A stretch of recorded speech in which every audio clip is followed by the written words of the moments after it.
Hello and welcome to বঙ্গজয় বন্ধুরা। আশা করি তোমরা সবাই ভালো আছো।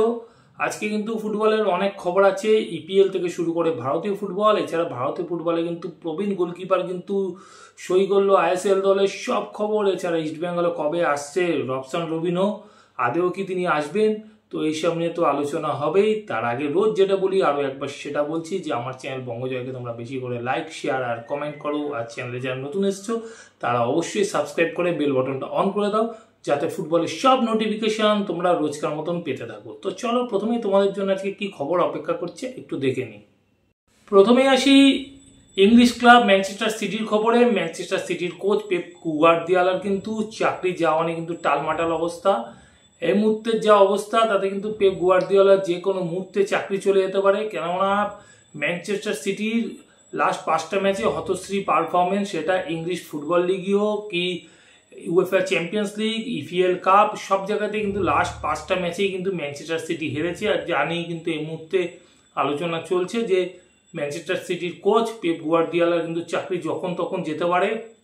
আর গতকাল ইপিএল ম্যাচে কিন্তু ম্যানচেস্টার সিটি কিন্তু 4-0 গোলে হেরে গেছে টটেনহাম হটস্পারের কাছে। এছাড়া কিন্তু এর আগের যে ম্যাচগুলো আছে সেই ম্যাচগুলোতেও কিন্তু ম্যানচেস্টার সিটির হার কিন্তু অব্যাহত ছিল। ব্রাইটনের কাছে কিন্তু তারা হেরেছিল 2-1। এছাড়াও উয়েফা চ্যাম্পিয়ন্স লিগে স্পোর্টিং লিসবনের কাছে কিন্তু হেরেছিল 4-1 গোলে। এবং তার আগে ইপিএল ম্যাচে কিন্তু বোর্নমাউথের কাছে তারা 2-1 হেরেছিল। এবং ইএফএল কাপে কিন্তু টটেনহাম হটস্পারের কাছে 2-1 গোলে হেরেছিল। মানে টানা 5টা ম্যাচ কিন্তু তারা হেরেছে, কোনো ড্র বা জয়ের মুখ কিন্তু দেখেনি ম্যানচেস্টার সিটি। আর সেই নিয়ে কিন্তু এই মুহূর্তে আলোচনা যে আগামী দিনে পেপ গুয়ার্দিওলাকে ম্যানচেস্টার সিটির হট সিটে বসতে আমরা দেখবো কিনা, কেননা এই মুহূর্তে ম্যানচেস্টার সিটির অন্তরে যা খবর তাতে কিন্তু গুয়ার্দিওলার চাকরি যায় এরকম কিন্তু একটা খবর বেরিয়ে আসছে। অন্যদিকে কারুর পৌষ মাস তো কারুর সর্বনাশ। ম্যানচেস্টার সিটির হারের সাথে সাথে কিন্তু লিভারপুল কিন্তু 8 পয়েন্ট লিড নিয়ে নিল ইপিএলে। আর এই মুহূর্তে যা অবস্থা, গতকাল ম্যাচে কিন্তু লিভারপুল একটা হাড্ডাহাড্ডি লড়াইয়ের পর 3-2 গোলে হারিয়ে দিয়েছে সাউথহ্যাম্পটনকে। একটা সময় ম্যাচ 2-2 গোলে যখন ড্র চলছিল, ঠিক সেই সময় 82 মিনিটের মাথায় লিভারপুল পেনাল্টি পায় এবং পেনাল্টি থেকে কিন্তু লিভারপুলের হয়ে জয়সূচক গোলটি করেন ইজিপসিয়ান স্ট্রাইকার মোহাম্মদ সালাহ। এই সপ্তাহের ইপিএল এর ম্যাচের স্কোরগুলো একবার তোমাদেরকে জানিয়ে দিই। আর্সেনাল কিন্তু 3-0 গোলে হারিয়ে দিচ্ছেন নটিংহ্যাম ফরেস্টকে। বোর্নমাউথ কিন্তু 1-2 গোলে হেরে গেছে ব্রাইটনের কাছে। অ্যাস্টন ভিলা কিন্তু 2-2 গোলে ড্র করেছে ক্রিস্টাল প্যালেসের সাথে। অন্যদিকে ম্যানচেস্টার সিটি কিন্তু 4-0 গোলে হেরে গেছে টটেনহ্যামের কাছে। সাউথহ্যাম্পটন 2-3 গোলে হেরে গেছে লিভারপুলের কাছে। এবং ইপসুইচ টাউন এবং ম্যানচেস্টার ইউনাইটেডের ম্যাচটি কিন্তু 1-1 গোলে অমীমাংসিতভাবে শেষ হয়েছে। তো এই মুহূর্তে ইংলিশ প্রিমিয়ার লিগের পয়েন্ট ট্যালি যা অবস্থা তাতে কিন্তু লিভারপুল সবার উপরে আছে এবং 12 ম্যাচে 10টা জিতে, একটা ড্র, একটা হেরে কিন্তু লিভারপুলের পয়েন্ট 31। দ্বিতীয় স্থানে ম্যানচেস্টার সিটির থেকে কিন্তু 8 পয়েন্ট এগিয়ে এই মুহূর্তে ম্যানচেস্টার সিটি কিন্তু 12 ম্যাচে 7টা জিতেছে, 2টো ড্র এবং 3টে হেরে 23 পয়েন্ট নিয়ে কিন্তু লিগ টেবিলে দ্বিতীয় স্থানে আছে। এবং চেলসি কিন্তু 12 ম্যাচে 22 পয়েন্ট নিয়ে তারা কিন্তু লিগ টেবিলের তৃতীয় স্থানে আছে।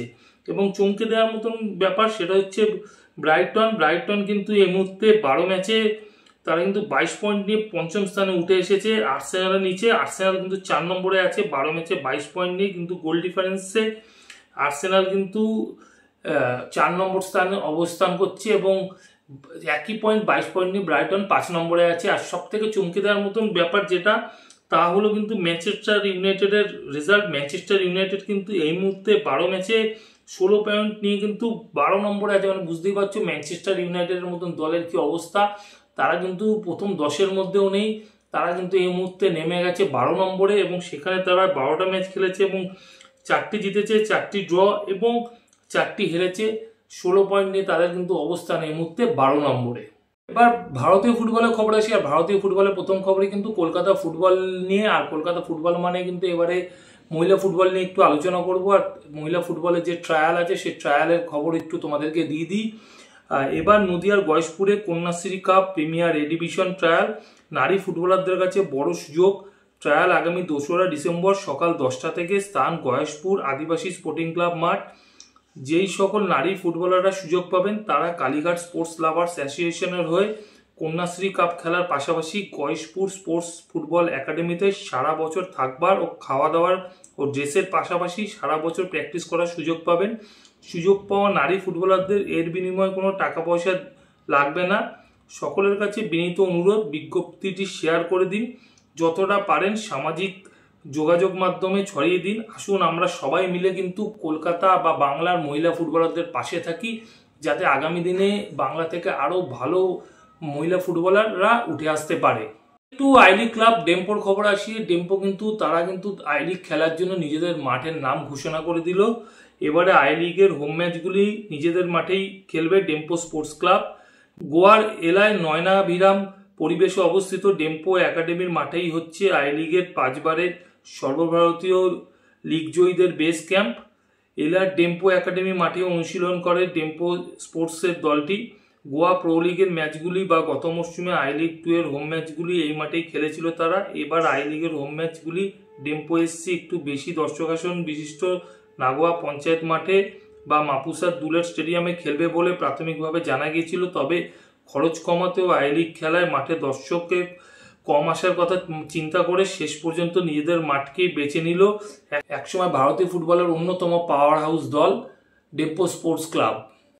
আর আই লিগের ক্লাব ডেম্পোর কথা বললাম যখন, তাহলে আই লিগের একটুখানি স্কোরগুলো জানিয়ে দিই। গতকাল ম্যাচের স্কোর কি হয়েছে, তো সেরকমই কিন্তু আই লিগে নিজেদের ঘরের মাঠে গতকাল কিন্তু অভিযান শুরু করলো রিয়েল কাশ্মীর এফসি। শ্রীনগরের টিআরসি ফুটবল টার্ফে গতকাল রাজস্থান ইউনাইটেড এফসিকে 2-0 গোলে হারিয়ে দিল স্নো লেপার্ডরা। ম্যাচের প্রথমার্ধেই বিজয়ী দলের পক্ষে গোল দুটি করেন মোহাম্মদ ইনাম এবং করিম সাম্বা। আর সন্ধ্যা 7টায় অন্য একটি ম্যাচে কিন্তু শিলং লাজং এফসি চার্চিল ব্রাদার্সের মুখোমুখি হয়েছিল এবং সেই ম্যাচটি কিন্তু দুর্দান্ত একটা হাড্ডাহাড্ডি ম্যাচ হয় এবং এই ম্যাচে কিন্তু দুটি দলই কিন্তু নিজেদের মধ্যে ম্যাচটি অমীমাংসিতভাবে শেষ করে।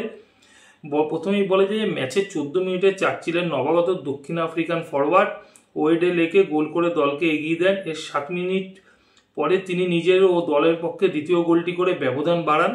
35 মিনিটে লাজংয়ের হয়ে ব্রাজিলিয়ান ফরওয়ার্ড ডগলাস তার দিন একটি গোল শোধ করেন। প্রথমার্ধে চার্চিলের পক্ষে 2-1 গোলে শেষ হওয়ার পর দ্বিতীয়ার্ধের শুরু থেকে আক্রমণে যেতে থাকে হোম টিম লাজং এফসি এবং তার ফলস্বরূপ কিন্তু কিছুক্ষণের মধ্যেই লাজং কিন্তু তাদের দলের অপর ব্রাজিলিয়ান রেলান পাউলিনোর গোলের সুবাদে 50 মিনিটে সমতায় ফেরায়। এরপর দুপক্ষ কিন্তু আক্রমণের ঝাঁজ বাড়ালেও কিন্তু কোনো পক্ষ আর গোল করতে পারেনি। তো লাজং এবং চার্চিল ব্রাদার্সের ম্যাচটি কিন্তু 2-2 গোলেই অমীমাংসিতভাবে শেষ হলো। আর সিকিম গভর্নর্স গোল্ড কাপের ফাইনালও কিন্তু হয়ে গেল গতকাল। আর 40তম Sikkim governor's gold cup champion হলো নর্থ ইস্ট ইউনাইটেডের রিজার্ভ দল।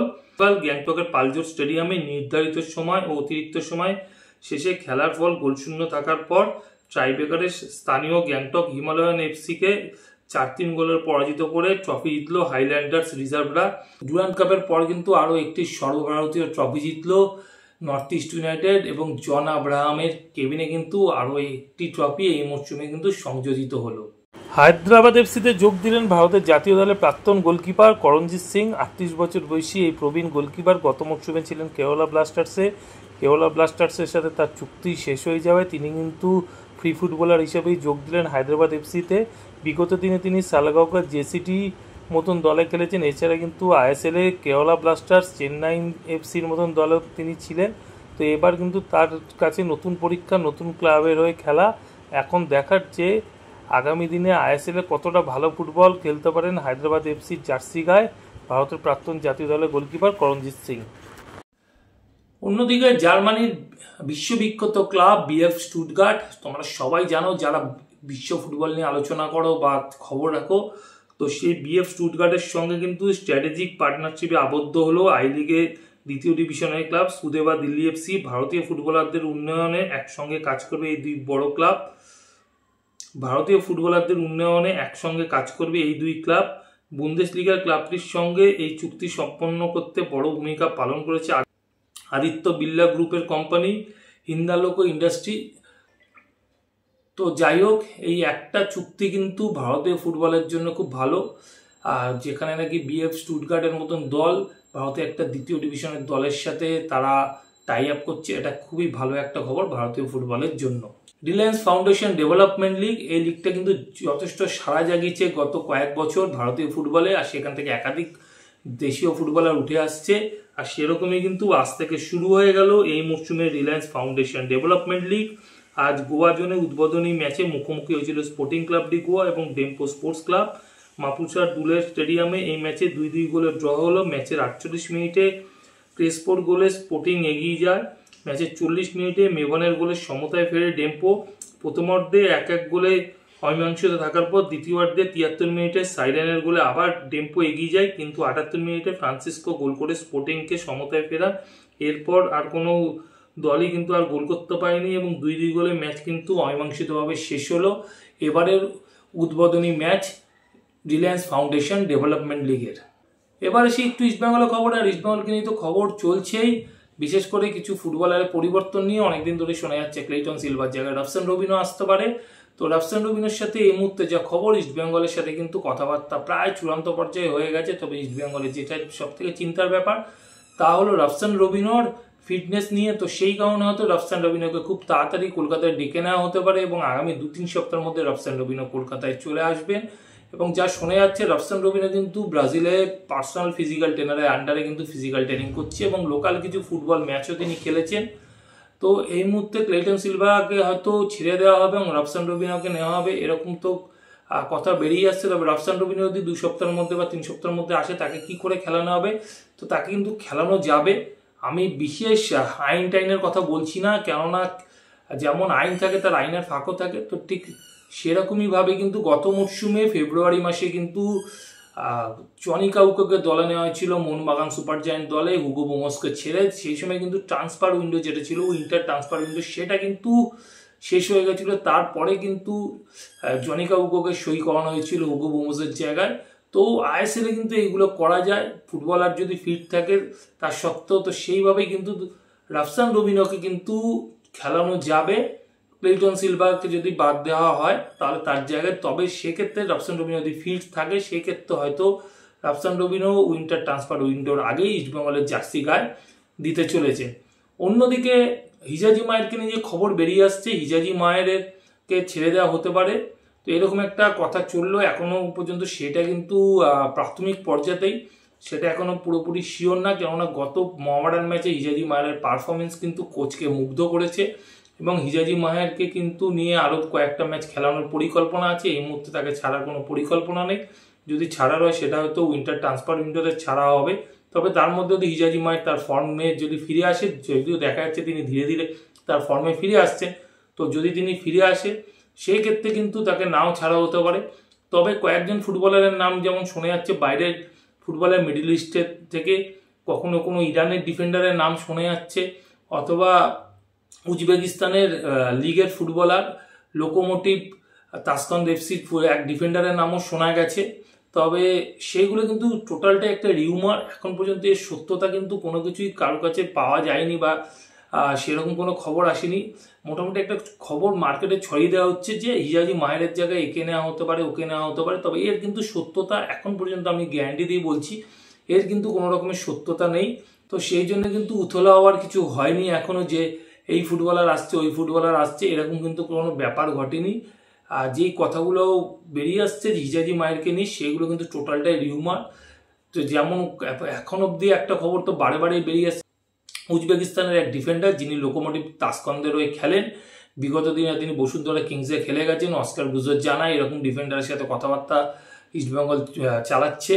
তো এরকম কিন্তু এখন পর্যন্ত পুরোপুরি শিওরিটি খবর কিন্তু কারোর কাছে নেই। একটা খবর মার্কেটে ভাসিয়ে দেওয়া হচ্ছে যাতে মানুষ এই খবরগুলোকে গেলে, তো এরকম একটা ব্যাপার কিন্তু চলছে। তো রবসন রবিনোর ব্যাপারটা অনেকটাই শিওর হয়ে আছে, সেই জন্য তোমাদেরকে বললাম। তবে হিজাজি মায়ের পরিবর্তে অন্য কোনো ফুটবলার আসবে এটা কিন্তু এখন রিউমার পর্যায়েই আছে।